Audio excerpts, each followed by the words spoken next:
دوران اذان نماز پڑھنے میں تو حرج کوئی نہیں ہے، کیونکہ اذان جو ہے وہ نماز کا وقت داخل ہو جانے کے بعد پڑھی جاتی ہے۔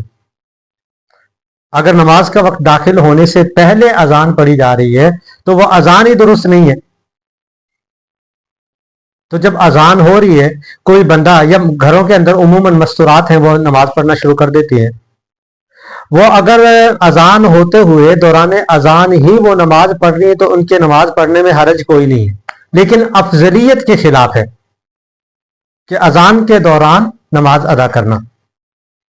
ہاں اگر کوئی مجبوری ہے، کسی بندے نے سفر کے لیے نکلنا ہے، یا ایسے ہی ہماری گھروں کے اندر جو ہے نا وہ مائیں بہنیں بیٹیاں ہیں جو کچن کے اندر ان کی مصروفیت ہونے والی ہے، کوئی ایسی یعنی مجبوری بن رہی ہے تو پھر تو پڑھ رہی، تب تو حرج کوئی نہیں ہے۔ لیکن بلا ضرورت ہی دوران اذان، ابھی اذان ہو رہی ہے آپ نے نماز شروع کر لی۔ اللہ کے نبی صلی اللہ علیہ وسلم نے ایک حدیث کے اندر ارشاد فرمایا فَقُولُوا مِثْلَ مَا قَالَ الْمُؤَذِّنُ، جیسے اذان پڑھنے والا کلمات جو ادا کرتا چلا جا رہا ہے آپ بھی وہ کلمات ویسے ہی ادا کرتے چلے جائیں۔ یعنی مؤذن اللہ اکبر کہہ رہا ہے تو یہ اتنی فضیلت والے عمل ہیں، آپ بھی شہادت کے اندر شامل ہو جائیں نا۔ کتنی بڑی شہادت وہ دے رہا ہے کہ اللہ سب سے بڑا ہے، اور وہ کہہ رہا ہے کہ اللہ حضرت محمد صلی اللہ علیہ وسلم اللہ کے رسول ہیں، اللہ کے سوا کوئی عبادت کے لائق نہیں ہے۔ ایک بہت بڑا عمل ہے جو وہ کر رہا ہے، تو آپ بھی اس عمل کے اندر شریک ہوں، جیسے وہ کہتا چلا جا رہا آپ بھی کہتے چلے جائیں۔ ہاں جب وہ حی علی الصلاح اور حی علی الفلاح کی کلمات ادا کر رہا ہے تب آپ نے لا حول ولا قوت الا باللہ پڑھنا ہے۔ اللہ کے نبی صلی اللہ علیہ وسلم نے فرمایا کہ جیسے اذان کہنے والا مؤذن کہتا چلا جا رہا آپ بھی ویسے ہی کہتے چلے جائیں۔ اور پھر اللہ کے نبی صلی اللہ علیہ وسلم نے ارشاد فرمایا وجبت لہو شفاعتی، اس شخص کی سفارش شفاعت کرنا میرے اوپر واجب ہے، میں لازمی اس کی شفاعت کروں گا کل قیامت والے دن۔ اب اگر کوئی بندہ یا کوئی عورت دوران اذان نماز کے اندر مشغول ہو جاتی ہے، نماز کی نیت باندھ لیتی ہے اللہ اکبر، تو وہ کتنی بڑی ایک سعادت ہے جس سے وہ محروم ہو رہا ہے یا ہو رہی ہے۔ اگر وہ دوران اذان ہی نماز شروع کر لے گا تو پھر یہ الفاظ، یہ کلمات کون ادا کرے گا؟ اس لیے یہ افضلیت کے خلاف ہے۔ ہاں آپ کو کوئی پریشانی ہے تو پھر آپ مجبوری ہے کہ جانا ہے، پھر آپ دوران نماز اذان بھی نماز پڑھ سکتے ہیں، حرج کوئی نہیں، نماز ہو جائے گی۔ کیونکہ میں نے پہلے عرض کر دیا کہ اذان نماز کا وقت داخل ہونے کے بعد پڑھی جا رہی ہے، اور یہ اس سعادت کو لینا چاہیے۔ حضور نبی کریم صلی اللہ علیہ وسلم کی شفاعت کے بغیر کل کس کے اعمال ہیں جو اعمال کے بلبوتے پر اپنی جو ہے نا وہ بخشش مغفرت کروائے گا؟ حضور صلی اللہ علیہ وسلم کی شفاعت لازمی چاہیے ہمیں کل قیامت والے دن میدان حشر میں۔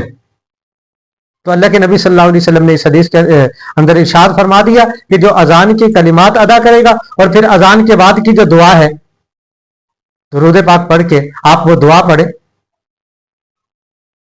اللہ کے نبی، مسلم شریف کی روایت ہے حلت لہو شفاعتی، ایک حدیث کے اندر ہے، اور ایک حدیث کے اندر ہے وجبت لہو شفاعتی، اس کی شفاعت میرے اوپر ضروری ہے، میں اس کی لازمی سفارش کروں گا کل قیامت والے دن۔ اس لیے کوشش یہ کریں کہ اگر تو آپ کو کوئی مجبوری نہیں ہے، کوئی کام نہیں ہے، کوئی وجہ نہیں ہے دوران اذان نماز پڑھنے کی، تو آپ اذان کا انتظار کریں۔ اذان ہو گئی، اذان کے مؤذن کے ساتھ ساتھ وہ کلمات بھی ادا کرتے چلے جائیں، اور پھر اذان کے بعد آپ صلی اللہ علیہ وسلم کے اوپر درود پاک پڑھیں، اور پھر جو ہے نا وہ دعا پڑھیں، اس کے بعد آپ نماز پڑھ لیں۔ مستورات کو تو پھر نماز پڑھ لینی چاہیے۔ ہاں یہ ہے کہ اذان سے پہلے جیسے آپ کو پتہ تو ہے نا، آج کل تو موبائل موجود ہے، گھڑیاں موجود ہیں، ٹیکنالوجی کا دور ہے، تو ہم لوگ اذان کے وقت سے پہلے ہی جو ہے نا وضو کر کے بیٹھ جائیں۔ 3 4 5 منٹ لگتے ہیں سارے کے سارے اذان کے اندر۔ کتنی لمبی اذان ہو رہی تھی ہماری مسجدوں کے اندر، 2 3 منٹ کے اندر اذان ہو جاتی ہے۔